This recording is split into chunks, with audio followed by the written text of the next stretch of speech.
Hey everyone, it's Christina of CraftyPaws. I'm here to share a kind of tutorial process video about how I altered a thrift store frame. This is the picture of the frame on the left. That's as it was originally. I just took the middle portion out and then I put on actually 2 coats of Liquitex gesso. That's to cover up the lettering and any of the stains. There was kind of a greasy stain as well, and I took that off with Goo Gone. And the 2 coats of gesso I was able to put on relatively quickly. I think both coats dried in about an hour. The next picture is of a Heidi Swap stencil that I used. It's a huge stencil, but it actually didn't make it straight across, and I wanted the hearts to be at a diagonal, so I actually did it in 2 parts.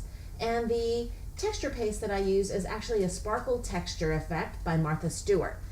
Per the instructions on the tub, I used a palette knife and I put a very thick coat on and I let it dry for 24 hours or overnight. Now all these cuties are from CC Designs, and as you can see I labeled each one.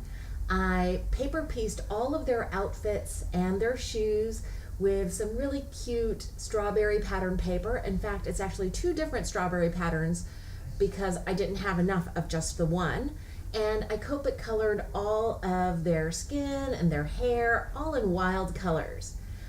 Some of these images came with wings, like Elfie and I'm a Butterfly, but others, like Princess Brigitte, I added butterfly wings that I punched out with a Martha Stewart butterfly punch. I added smaller Martha Stewart butterfly wings to Garden Party Olivia, and I hand drew the wings for Love Lucy.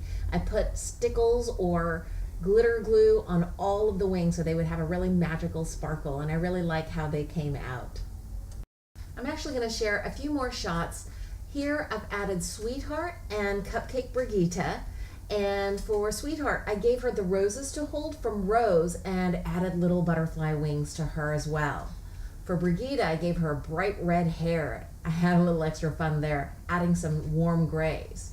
This is in the lower right area of the frame, and you can see I took away the roses from Rose and gave her butterfly wings as well.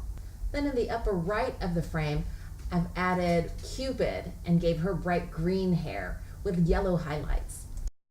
Here's a picture of the entire project all together with all of the little images labeled so you can see all of their names. I had so much fun making this project. I think my mojo is finally starting to come back. If you're interested in some tips and tricks on paper piecing, please stay tuned. I'm going to attach that right here. So I wanted to paper piece this little girl's shoes and her dress. And I wanted to give you some little tips and tricks for how to do paper piecing to make it look more 3D and realistic. So as you can see here, this is a 2-tier dress. There's a lower tier and a upper tier here.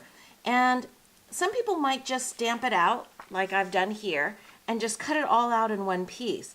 But if you really think about how fabric works, there would be different patterns below and above on these tiers for this dress. So I cut them out in 2 pieces.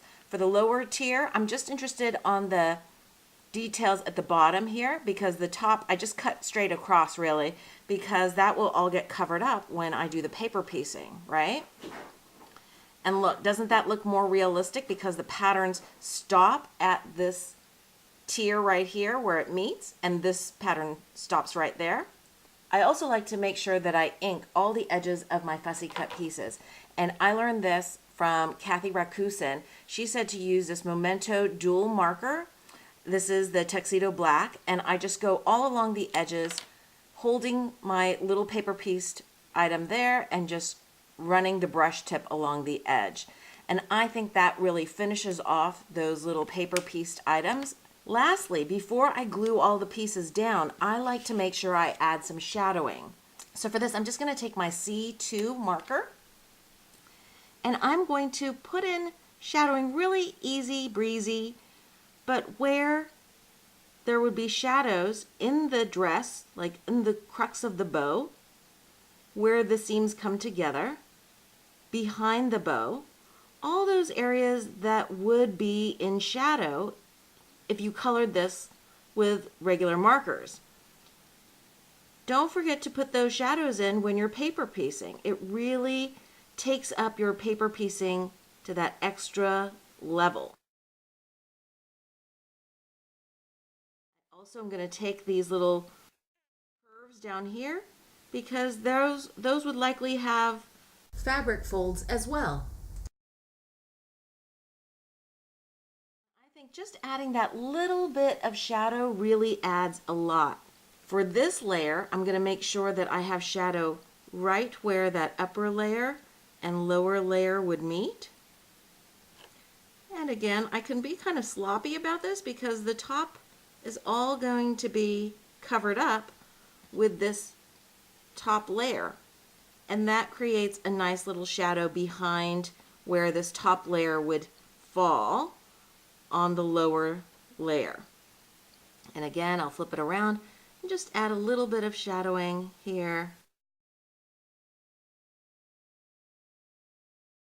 Even on her boots, I'm going to make sure I have shadows on the edges, the top here, the bottom, also along the top there. Now these are ready to glue into place. So I'm going to take my art glitter glue.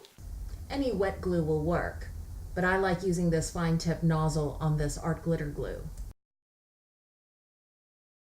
So remember, get this lower level down first. Then this upper layer. Little booties on. And now she's ready to be fussy cut.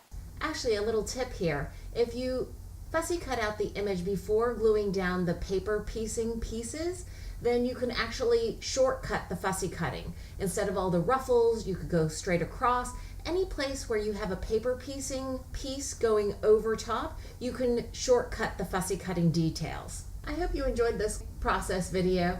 If you did, please give it a thumbs up. Thanks so much for watching. I hope you're having a wonderful crafty day.